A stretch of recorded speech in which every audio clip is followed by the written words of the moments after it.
18 of Leadership Lens Beyond Titles. Today we have Ms. Stuti Mehra Sriram, who's the Global Head of Human Resources, who is currently associated with Facilio. Stuti, we are glad to have you with us for this episode. And to tell you about the objective of having this podcast series, leadership is basically no longer defined by hierarchy, job descriptions, or the titles printed on business cards. True leadership is reflected in vision, influence, courage, and the ability to inspire people to perform beyond expectations. And this title, Leadership Lens Beyond Titles, is a thought provoking HR leadership podcast series created to explore this very shift. The primary objective of this podcast series is to create platform where leaders like you share insights that meet practical experience with the HR strategy. It seeks to empower leaders, HR professionals, entrepreneurs, and aspiring managers with perspectives that help them to lead with purpose, align people's strategy, build resilient, and to navigate complex strategy. Without any further ado, let us have a quick introduction video of our guest today.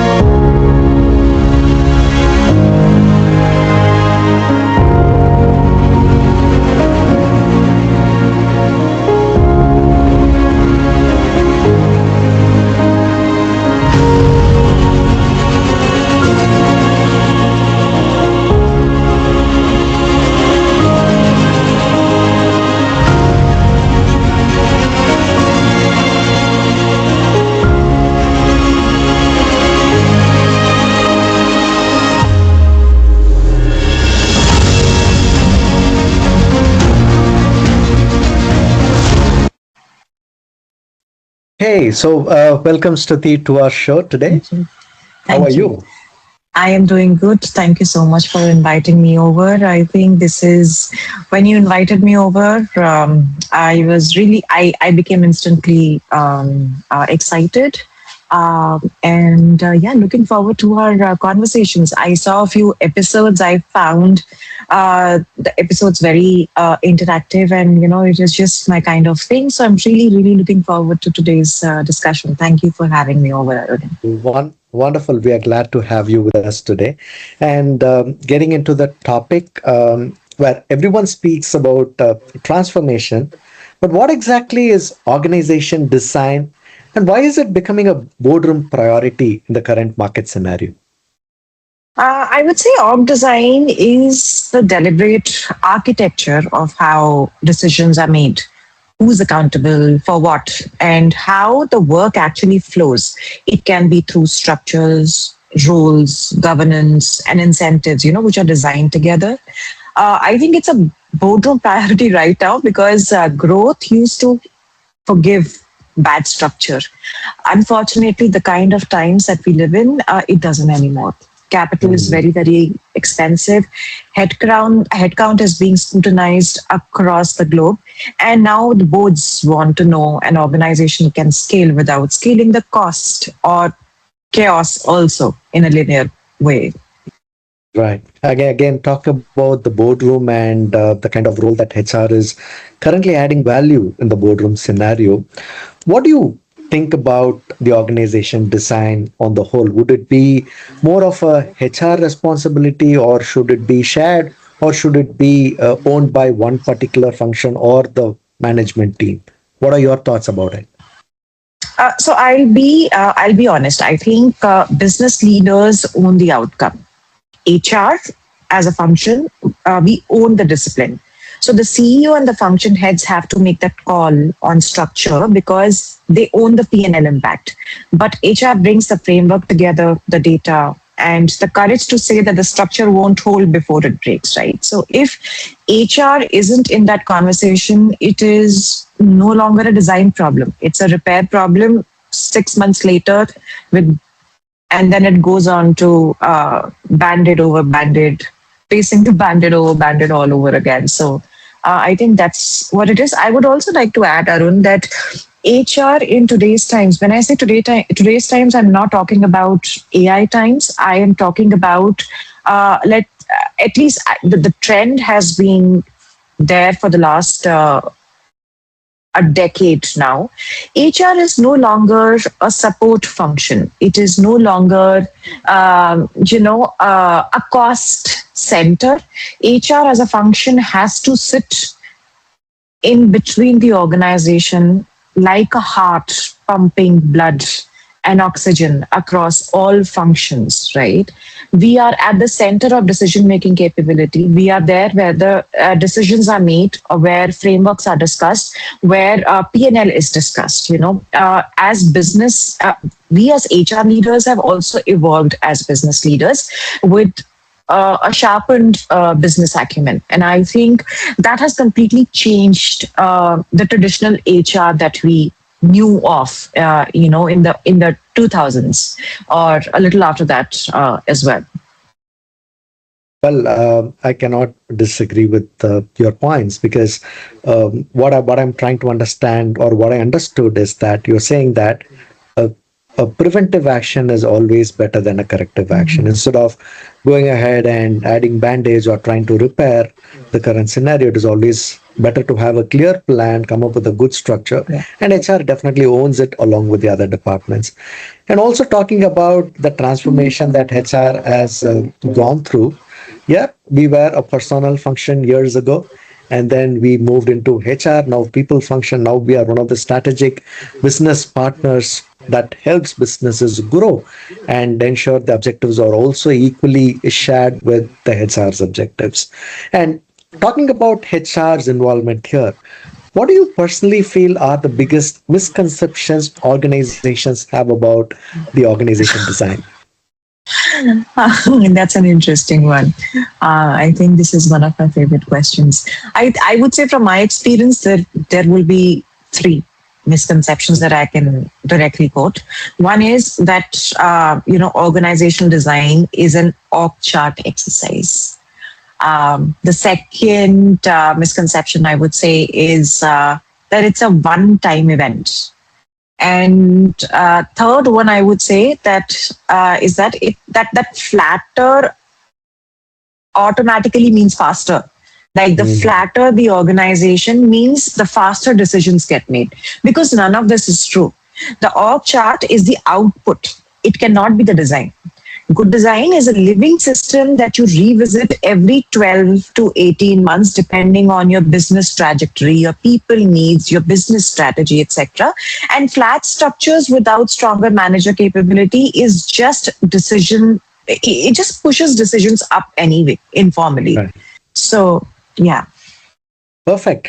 See, what you're trying to say is it shouldn't be a one-time activity. Every time Mhm. there is an objective where the organization is unable to meet, again, they have to go back to the org design, see where the actual Yes, challenge is, work on it, so that the organization can become more leaner, stronger, and at the same time help individuals build their careers more effectively. that's right. Again, And coming. I have a point to add here. I would also like to mention that also when I say that it is a one-time event, I would also like to say it is not an event to be repeated every 6 months, because when you do something like organizational development, it goes through many layers, it goes through many phases, etc. And it, depending on the size of the organization and the culture of the organization, it depends. It will take the org and the employees to settle down. So you cannot have another exercise running within 6 to 10 months, just when they are about settling about in the organization. So it's just not a fancy framework. There is a lot that goes behind the scenes, and it's difficult to implement. Yeah, and I know when some people find themselves without any work, they say, "Come, let's do an activity," and that activity would not add any value, Yeah. and doing certain things which is not required to do again is not going to add any value. Now, on the follow through on the org design part that you mentioned, three important factors. What do you think would be an ideal time to do this activity? Is it growth period, or is it when an organization decides that they want to optimize their costs? Is it only during a merger or an acquisition, or when a poor performance, or when the organization is basically striving to meet its objective? When do you think would be the ideal scenario? I think the answer is in what you just said above, because what actually OD exercise warrants is it comes into picture when usually one of the five scenarios when your growth as an organization is outpacing the structure, there is a cost resetting that needs to be done. There is a merger and acquisition integration that may be taking place. Any kind of digital and AI disruption, as we see, is happening around us, or there has been a sustained underperformance. So, growth and cost are the two I have seen the most. For example, at one of my previous organizations, we scaled the organization to almost 2.5x, and we designed it for growth. 18 months later, when the funding was pulled back, we redesigned again for an orderly wind down. Same discipline, but very opposite direction. So, can again both work. It can work both ways. Certainly. And can an organization continue to grow with an existing structure for a very long time? I think for a while, again, it's I think one of the banded approaches because on the back of few exceptional people compensating for a bad design, it's that kind of scenario. But when this happens, it shows up as decision bottlenecks, duplicated accountability, and your best people are actually doing more than one or two jobs because the structure was never built. Growth doesn't break the top line, it breaks in the layer below the leadership team, which has a cascading domino effect. Right. And I've also seen organizations where the leaders want to control the power, that they want to keep the power within themselves. And then they Yes. really do not want to share certain decision making ability with the team, and they expect the team to grow. And those are the scenarios which causes the organization to become stagnant and go out of the market. Absolutely. Yes. You know what? One of the reasons why HR attract. So I have to tell you something. Most people assume that I have been an HR person throughout my entire career. I haven't. I Oh, started with working in BPOs, moved to learning and development, and then instructional design, where I was building training content, not managing people. So the shift to HR leadership came much later, almost by accident, when I realized that the real lever wasn't teaching people skills, it was redesigning the system around them. So that instruction design background is probably why I still think in frameworks and structures and rather than policies. And another thing is that what we deal with as human resource specialists, we deal with human beings, right? You are dealing with different personalities. That brings a large portion of psychology, applied psychology in our kind of a work. So when you say when there is a leadership bottleneck, it sometimes happens when you have a need for control, you are scared of delegating it, or you want to be the gatekeeper of, or you are the maker, you are the checker. So mm, I think it's an in-depth applied psychology that goes into it behind the doors, and I find it very very interesting because no two organizations or no two people are the same. certainly. In fact, this triggered me a couple of instances where I experienced myself in one organization. We were growing rapidly, even though the organization felt that we should only have two functions of HR. One function manages recruitment, the other function manages the HR employee relations part of it. Mm, And apparently, they didn't realize OD interventions and OD mm, related initiatives were important because we were growing not just in terms of numbers, but also on the number of locations that we were able to add to our business units. Apparently, we were not able to make good businesses there. On the second instance, where in that company we said, okay, we are going to grow, We need to have these many filters, these many functions, these many people to ensure these initiatives are met and people are able to feel those initiatives are given to make sure that their work and they enjoy their work more effectively. And this organization apparently they kept growing. We grew multifold in less than a year's time, and we had a huge number of locations and people. We grew organically as well as inorganically. We acquired a couple of organizations, and the culture remained the same, right? So when I traveled from one location to the other, even though people spoke different language and they came with a different cultural background, the organization culture was the same. If something went wrong, they know whom to approach. If they had a challenge, they know they don't have to talk to multiple people, Yeah. and they have only one person to whom they need to approach to, and that person ensured that it was resolved with an yes or a no, and that came with a reason, right? And people started believing the system, and the organization grew together. And then how has HR role evolved from just manpower planning to designing organizations? What are your thoughts about it? I think HR used to answer how many people do we need. Now we are answering how should accountability and decision rights should be distributed for the stage of the business. I think that's a fundamentally different muscle that we are applying these days. This is much more closer to organization engineering than administration. We are no longer, like I said, a cost center, a support function, or an administrative function. So I think there has been, I've seen this change through and through. I've seen companies around me. I have seen, I've learned it from my peer group in HR groups, not just in India, but I think it's across years. Yep, certainly, yes.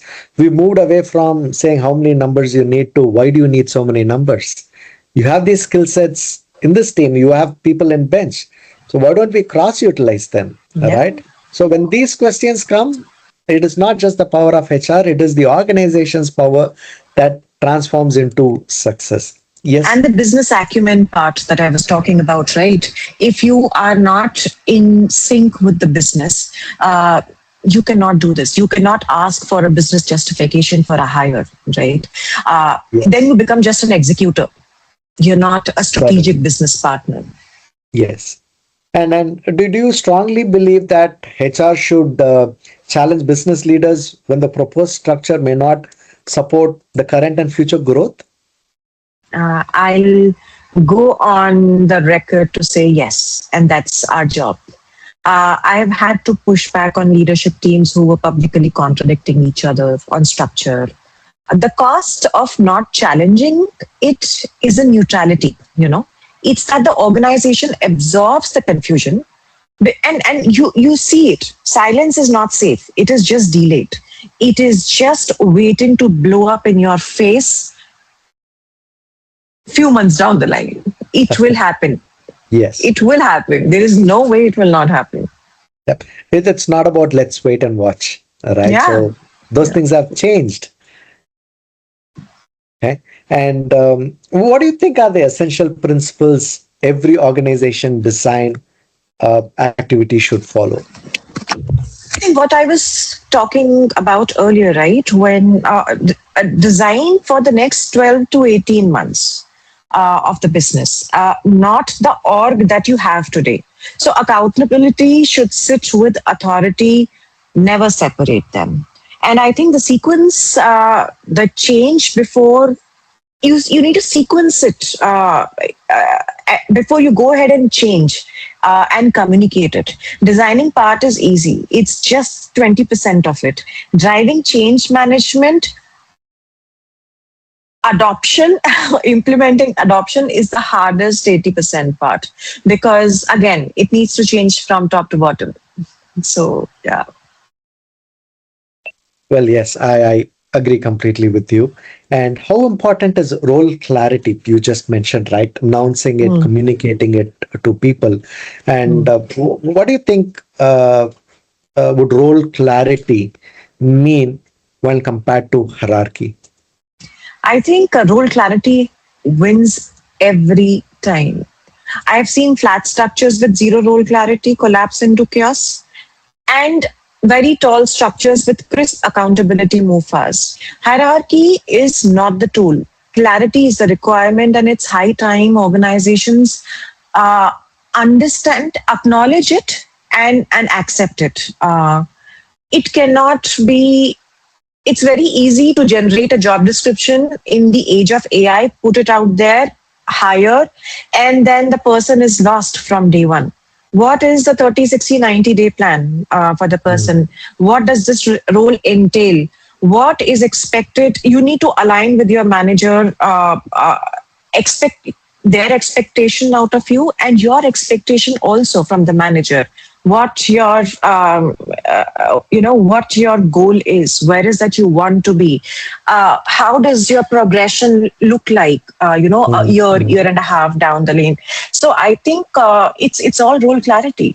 Till the time you don't have it from either side, either the organization or you as a new employee or existing employee, uh, we have failed. Yes.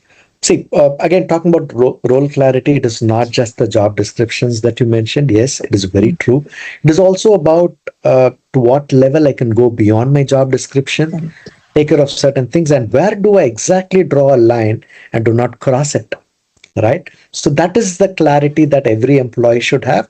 And it's not just about hierarchy. When my manager is not there, I think I should also be able to do justice in their absence, saying that, yes, I can manage these activities without them being in office. But Correct. where do I stop myself not getting involved more? And where do I leave the actions for the manager to take from there on? Mm, That's I the agree. kind of clarity I think everybody should have. And can organizations become too flat? I heard you say whether it's a flat hierarchy or a long hierarchy, uh, the clarity has to be better, right? So, what are your thoughts about organizations becoming too flat? Is there a thing such as over designing for an organization? I think past a certain span of control, flat just means that the manager can't actually manage. They are like a traffic cop, not a coach. So, Mm. and at the same time, over designing actually shows up more as group discussion forums, committees, and review forums more than actual decisions. So, if a structure needs manual to explain it, it's already failed. Yes. See, again, an example from the experience that I've had. In one of the organizations, if I had to spend 5,000 rupees, Mm. I was reporting into one person, and that person was reporting to the CHRO. At that time, and the CHRO had to approve that 5,000. It was for a talent engagement initiative, which is basically a calendarized activity approved in our budget. And it's a monthly activity that we do for all the business units. At one point in time, I had to challenge my manager saying that the CHRO's role is not there to approve a budget for 5,000. I don't think the CHRO should be spending their valuable time in terms of checking whether this 5,000 is going to add business value or not. And those decisions should be given not even to me, but to my team member who's driving such initiatives so that they need not wait. It is not about the amount, it is about the intent. It is about a calendarized activity which is intended to create a bigger impact with the employees and the organization as well. And after 6 months of constant data, I never gave up on my thoughts. With that, we were able to say, Arun, you are eligible to approve up to 5 lakhs, right? And then my manager's role came where she would approve a value of anywhere between 5 to 20 lakhs. And anything above 20 lakhs had to go to the CHRO. This I felt it to be a fair deal, right? When we say talk, I mean, flat structure, it always boils down to one thing. How long do I wait to get an approval? And when I had to answer to the business feels that Arun is not responsible. Arun Yeah. is taking more time than we had given him. And Arun and the entire HR team is now being blamed because of Mm. someone else's delay. It's never about the flat structure, it is more about how matured the systems are, right? Also, And each and every word that you have said, but I think also the fact that this is something that we were talking about earlier, right? About hoarding it, or that lack of delegation, that need for control. mm, I think it is one of the classic examples of that, because you are not only hoarding things with you, you are also preventing your teams to become empowered. Let them yes, make mistakes. Obviously, you need like a guardrail to make those mistakes. You cannot like, I mean, colossally cost the right. organization, but give them that space to fail, because it's only when they fail they will learn and learn on the job. That's what it is. It is all experiential learning. How many degrees are we? The degrees that we have earned, right? How much of it are we actually using in our day Using to it. day work? Right, Yes. it is through my experience. I still remember what my one of my employers taught me 15 years back. So that is something that has stayed. If you ask me to recall one or two concepts from my MBA, I will take some time to get back to it. Yes, I mean, certainly you're bang on. Very very valid points. It is not about just having someone an authority, right? If you're not allowing them to think, decide, and take further actions. I've been Mhm. blessed all this while. My managers have been good enough to allow me to make mistakes, and what I've learned is whatever mistakes I've made, I've ensured that I never repeated that, right? So those are the guardrails that I was also able to build with my managers, telling them that I made a mistake. Yes, sometimes one or two cases it was an expensive mistake, but we went back, we corrected it, and we came back in a positive shape. But what were the learnings that you've got from making those mistakes? If you have never made that mistake, most of the time you generally don't learn much, right? Correct. So, did you think AI is kind of changing this organization design? For one reason, Stuti, I never wanted to include two things. One is AI, and the other one is Gen Zs in any of my podcast series. And apparently, sometimes I am forced to include in at least one or two questions. And this question is on the AI part. Do you think it is kind of trying to change the organization design? Yes, in a way, but I think AI is sort of collapsing the distance between the insight and the decision, which means the organizations actually need fewer layers, whose only job was to interpret and pass the information upward, because now that can be done in the matter of seconds, right? So the bottleneck isn't generating insight anymore. It's whether the org has the managerial capability and decision making capability, speed, velocity to act on it. Certainly. I mean, another valid example that what I have initiated in the current organization is we are an IT company, and when employee applies for a leave or an attendance rectification, if you had missed to rectify their attendance or mark their attendance, in fact, they raise a request and it goes to the supervisor, right? Mm. What I have made in the system is that the request would be available with the manager only for 3 days, 3 working days. If the manager fails to notice it or fails to approve it or reject the request in 3 working days, the system would automatically approve the request, Mm. right? It is not just an AI enabled system, it is more on creating the bond between Yeah. the supervisor and the employee, right? Like ticketing Sometimes, systems that we used to have, I mean, before AI came in. right. Right. So it's not just about the 24 hours that you wait as a turnaround time for you to get a response. It is about how effective the response is going to Yeah. be. It is a planned leave. I've already discussed Mm. with my manager, Mm. but the system Mm. requires an approval. If the manager's intent is to not approve, then he should act fast. If he Mm. misses it, the system accepts the request and it honors the employee's leave or the attendance rectification request. So these things I Brilliant. wanted to bring it as a culture on the Mm. organization design, because certain employees feel that managers take time to approve even though they verbally say yes, go ahead. But we know some managers take time, some managers give the last minute details and the last minute work to employees just before they could go on leave the very next day. So I wanted to avoid those situations and make a culture that people really respect others' time and at the same time value someone's a leave request and Absolutely. so on. Absolutely. Right. At my organization in Facilio, we have so we have an HRMS. If a person applies for a leave, it automatically gets auto approved. So it gets auto approved up to 1 to 3 days. In case if you are taking longer leaves, then of course you need to discuss it with your manager, because you going away should not hamper the team's productivity, Right. projects, delivery timelines, etc. Then you need to explicitly seek approval from the manager over an email.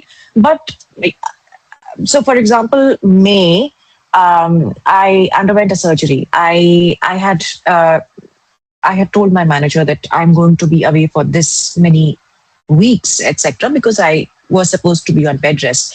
He said, "Yes, please go ahead and take it." When I applied for the leave on KEKA, a 6 week leave was auto approved for me. Mm. Yeah, so it's there for everyone. From L1 to L8, it's there for everyone. Right, right. And now that you mentioned you applied sick leave and you had to undergo surgery, I hope all is well right now. Yes, thank you. I'm much Glad better. to know. Okay. So, how much does the leadership style influence the effectiveness on the organization structure? What are your thoughts on the leadership styles? I think significantly. The same structure performs differently under a like a directive leader versus a consensus-driven leader.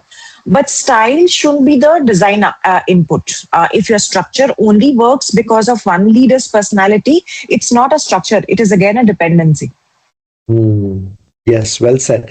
See, Yeah. because sometimes it is like using AI, right? It is tuned to you, it is biased, Yeah. and it knows what exactly you want. And even if someone is using your ID on the chat GPT, it gives an output Correct. favoring the person who's been using that ID for a long time. Correct. And can a poorly designed organization still succeed with exceptional leaders? Because there's a famous saying, right?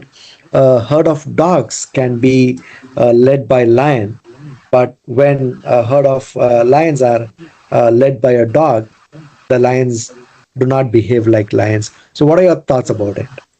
I think in short term, yes. Why not? We live in a country where jugaad comes at the center of everything. Our professional lives, our work lives are no different. So I think exceptional leaders compensate for poor design by personally absorbing the friction. It is not sustainable, and it's exactly how founder dependency or manager dependency gets built into a company without anyone noticing.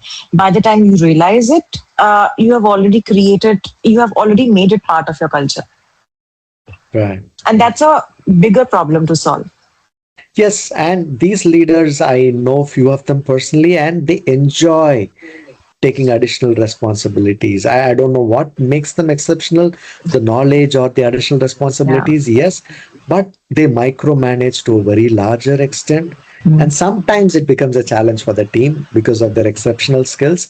But mostly, when people really understand their thought process and why they do that, how they do that, they kind of understand, as you said, the culture. And from there on, they join hands to create success stories, right? I think So, I've worked with all kind of founders, I would say. But I think the best, I would say, best founder leadership was when I was just given the target, that this is a larger picture that we have for the organization. Now you go and execute. These mm, are guardrails that you need to execute in, and this is the outcome that we are looking at. So I had a wide arena to experiment, to fail, learn from my mistakes, or things that have not been working out for the organization, and rebuild a strategy myself.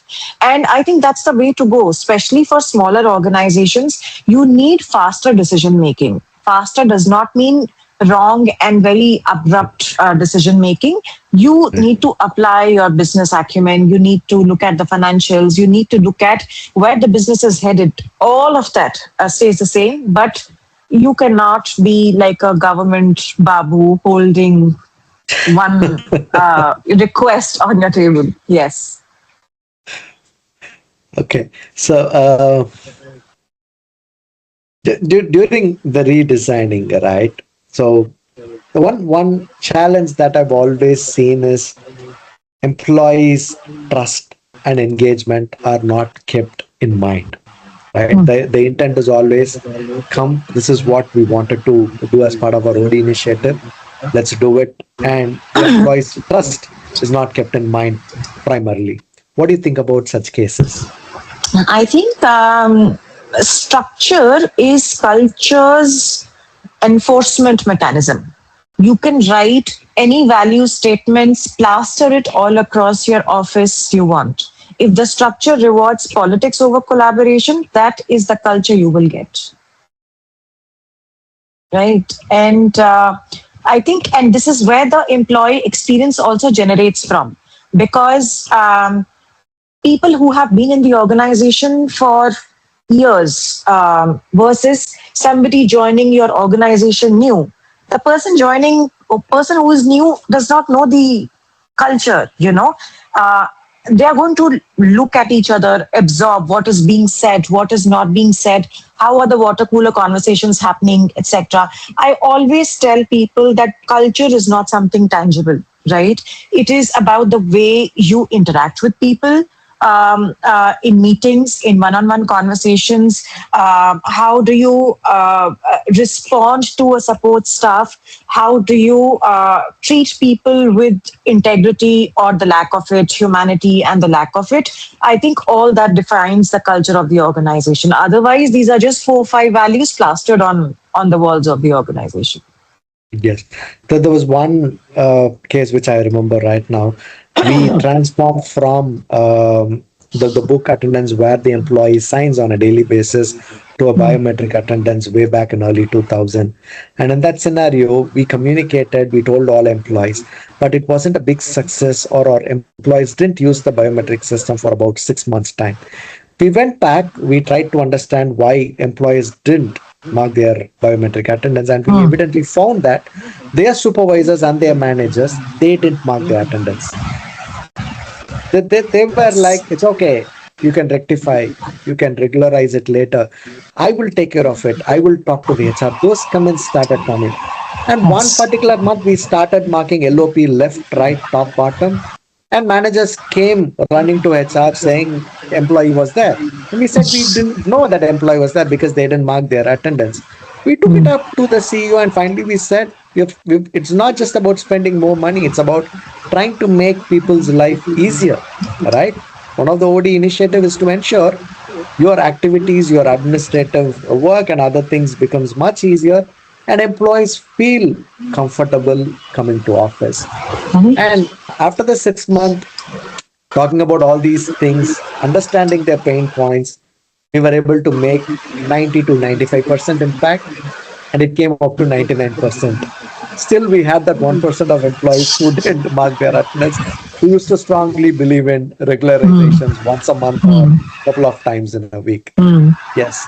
And There is a term called, sorry, this reminds me of something from my very early days. So I used to work in Wipro BPO in Delhi, right? So access card was something which was very new, and it being a BPO, given that you work with different clients from different domains, etc. So each BPO section, I mean, each customer used to have a dedicated room wherein all callers used to sit for incoming calls, outgoing calls, etc. And we used to have access card along with our ID card. You were supposed to tap it and not piggyback on somebody. Like if somebody is using their card, you can't just go in like that. yes. So it was something very new to me, right? I did not understand.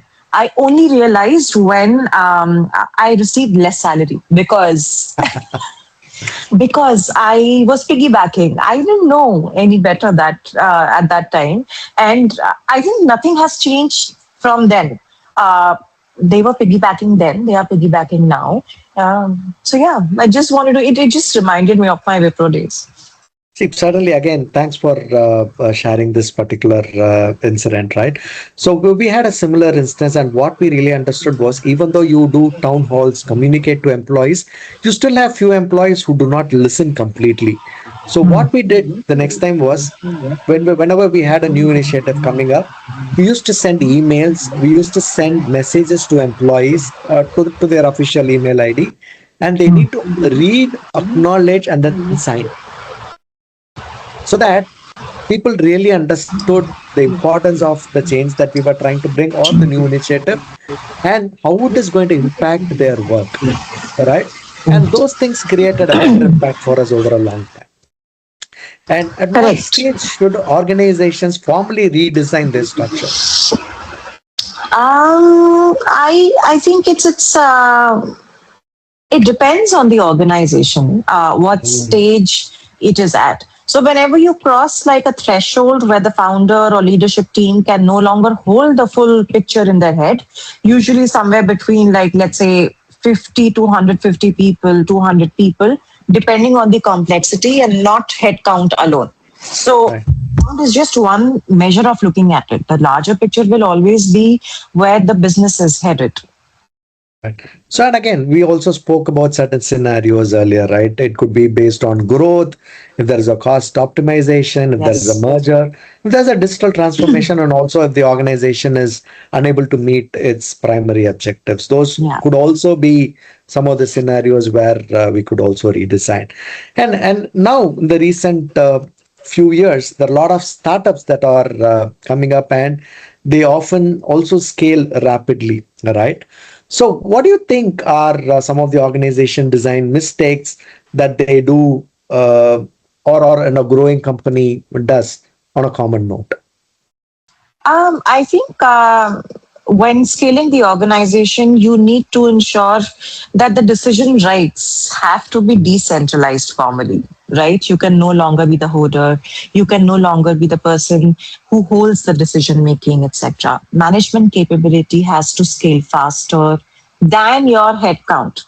You need to bring in governance rhythms that need to replace the informal, what I call as hallway alignment, right? Or in-person alignment, verbal alignments. So the biggest miss I see is companies scaling people without scaling the operating system underneath them, or Mm, then not honing and upskilling the leadership capability. right, I think right. this is where organization development, design initiatives are bound to fail for sure. Yeah. So, in simple terms, it's like using AI in a very old desktop.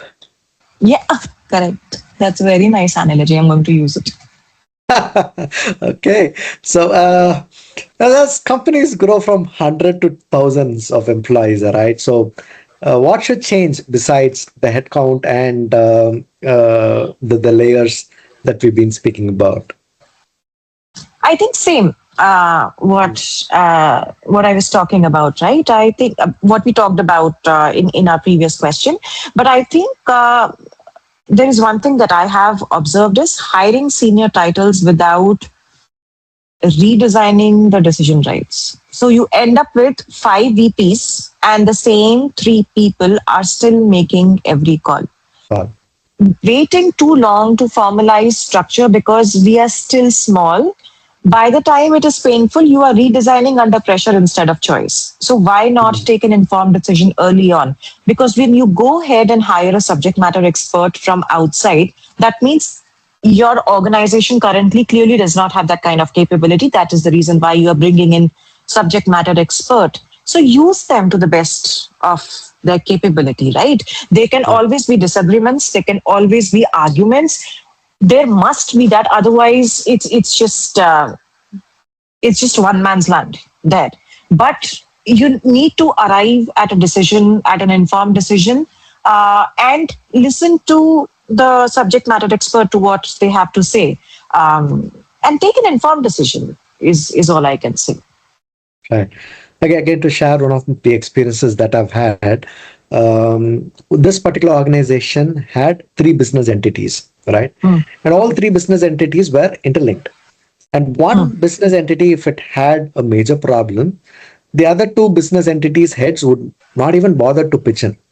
I found it to be very strange because everything is interlinked and people could definitely share their expertise, or they could definitely help the other person overcome the challenge a little faster and effective. Hmm. But they weren't. The reason was the performance appraisal. They were trying to compete against each other. So after I Hmm. joined this organization, I told them, yes, your performance appraisal would also be linked to how effective your collaborative approaches are. And after that, people started thinking, yes, I'm an expert. I should pitch in when the other entity has a challenge. And I called it the team consult, Hmm. right? So everybody felt comfortable to bring their problem to the table. And it was a very, very professional discussion on a closed room level where the three department heads, either along with me or with the location head, used to discuss on that particular problem, arrive at a Hmm. solution for about 1.5 hours of discussion, and then they take back few solutions. So Correct. this kind of initiatives opened up the leadership team not just to perform or showcase their performance for their respective teams, but also to be more collaborative, bringing that forum of synergy, Yeah. right? Yeah. That's very Sure. important, right? I think So I completely agree. But I think on that note, Arun, you need to have a separate session on performance management. certainly, yes, You know, we you will should do that. invite a couple of people together and we can really have some spicy takes. Sure. Our intent, and I'm just sharing it in this episode, we want to have at least two or three CHROs and Hmm. talk about certain challenges that they face in the organizations without revealing their organization's name or the kind of scenarios that they are in, so that as a team we can share our expertise, Yeah, bring in a lot of totally. insights, and come up with a turnaround.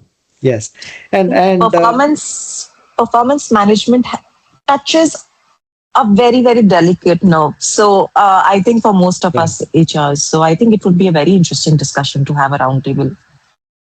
certainly. And again, talking about performance and the success. I mean, after a OD initiative, right? How do you really analyze or conclude that the particular OD initiative was a success or a failure or needs to be looked on? How do you generally arrive at the decision? I think all some core themes that we have touched upon in this discussion, like your span of control, decision cycle time, manager effectiveness scores, attrition in critical roles, your time to resolution on cross-functional issues, engagement and customer outcomes lag. These scores will tell you if it worked or if it is not working. If it has worked, you should definitely continue doing. If it has not worked, it is the right time for you to figure out plan B and see where is the tweaking needed. Right, right. So, Stuti, as a HR leader, right? So, if you could redesign one aspect of today's corporate organizations, right? What would that be? The performance management layer, for sure. Like I said, most companies still run annual backward looking reviews where organizations need real time forward looking decision. The structure has modernized faster than our systems that evaluate people inside it. I say instead of you and me sitting across the table at the 11th or 12th month discussing what happened in the second month, it's futile. Right. It's time we actually bring in quarterly performance reviews, not appraisal, quarterly performance reviews wherein you sit across your manager. The format remains the same, and we keep the compensation monetary rewards completely out of it. You have a discussion with your manager. What is that I am doing well? What is not working? And where is that I need support or help in? You have this conversation month on month, document it, you will have essentially four summaries in a year for each quarter. So when you are sitting across, when I'm sitting across to you, you being my manager, we are actually looking at the last four summaries. And it is not about the fact, oh, Stuti, you missed working there. Or I say that, I think you are being unfair because the project that I did in May did not work because of XYZ reason. So I think that is definitely a thing that needs to be changed. That's a very archaic system of having this annual appraisal. It just gets me every time. Absolutely, it's like doing a postmortem, and what is it going to Yes. reveal? Right? It is of Yeah. absolute no use. Yeah. I would definitely agree because even a monthly performance review would definitely be a postmortem. It has to be a live scenario that you've Yeah. mentioned, so that Yeah. it should be more of a feed forward than a feedback, right? Ah, So people must be more proactive in terms of understanding what could be the possible mistakes that they can do and what are the chances for them to avoid that and how should they overcome certain obstacles in their day-to-day work. More of a feed absolutely. forward, right? And I know there are a lot of AI and technological advancements that every organization is now imbibing to ensure that they are ready to meet the curve and they're well ahead of the curve. So, with that, what do you think would organizations look like 5 years from now, or at least 3 years from now? I think 5 years would be long, long time considering Hmm. a lot of Hmm. changes that are happening. Let's see what is Hmm. going to be 3 years from now. How is it going to I look? think small permanent course, like more fluid project based capacity and structures that are explicitly designed to be recut every year rather than treated as a fixed asset for the organization.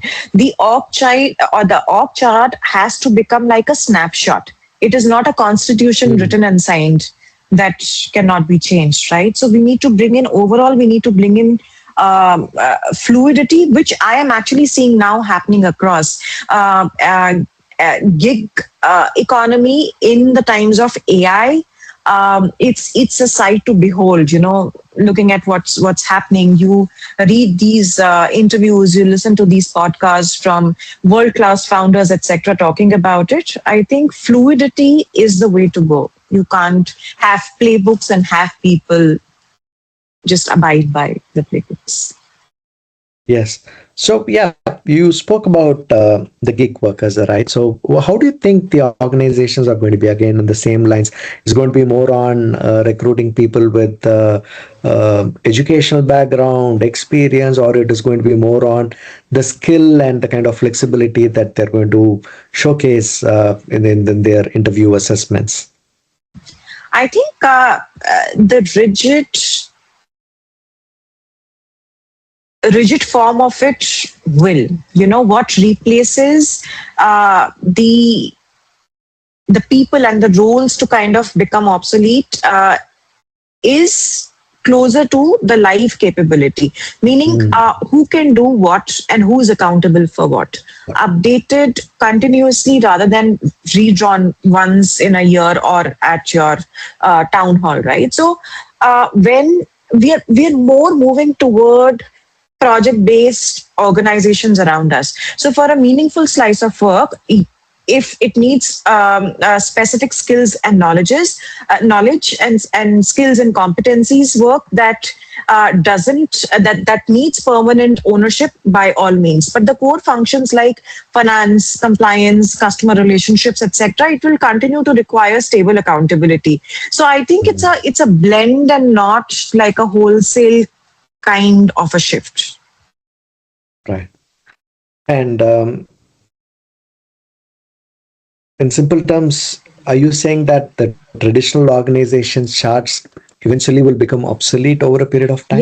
Yes, because when you ask me how do you think organizations will look like, and I talked about fluidity. This is what exactly it is. I mean, look at the startups around us with the advent of AI.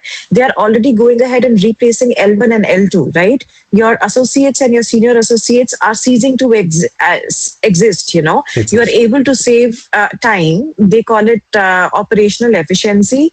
But if both on the organization side, because it is the first thing to reflect on your P&L account, when you're reducing the headcount. Then on people's end, on the employees' end, if you're not keeping up with the technology, you're not safe.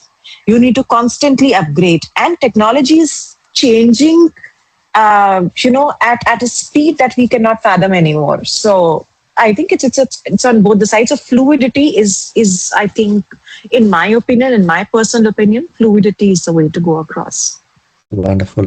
So we are almost at the end of our session now, getting on to a rapid fire round.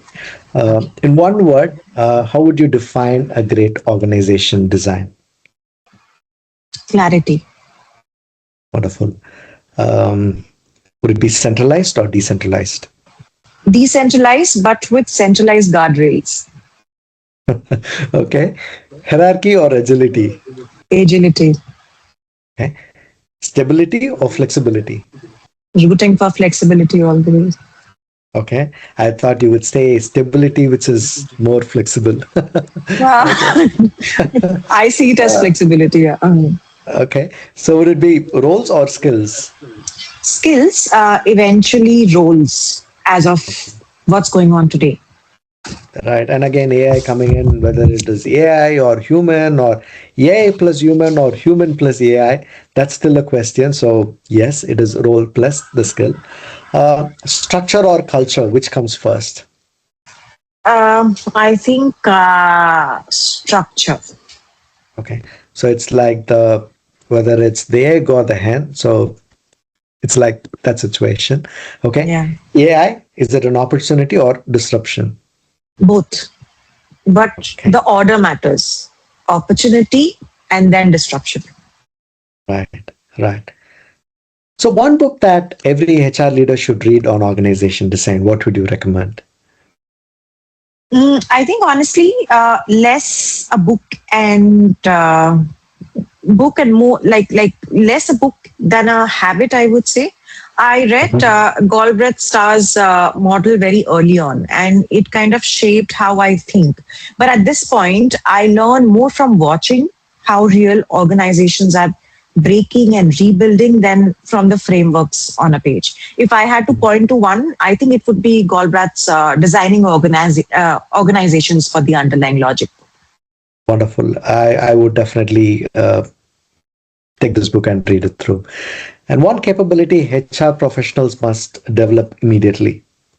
Customer, this commercial fluidity for sure. Understanding the business financials of the organization. Certainly. Just complete this sentence. The future organization will succeed Because it redesigned itself before it had to. wonderful, wonderful. Okay. It was a fantastic exchange of experiences and an insightful, thought provoking points, Stuti, I should really say. It's been quite some time since we had such a senior person in our episodes, and we're really glad to have you today. Thank you. Thank you so much for having me over. I thoroughly enjoyed the conversations. I look forward to the roundtable for sure. I am going to keep an eye out on that performance management episode. But I'm telling you, it's going to be a riot. But Certainly, thank you. yes. Thank you so much for having me over. It was indeed a pleasure. Yes, it is a pleasure to have you with us today, and thank you for sharing your experiences with such an insightful points. Thank you once again. I look forward to meeting you in another episode of Leadership Lens Beyond Titles. Thank you very much, and you have a lovely day ahead. Thank you. Thanks, Arun. Bye bye.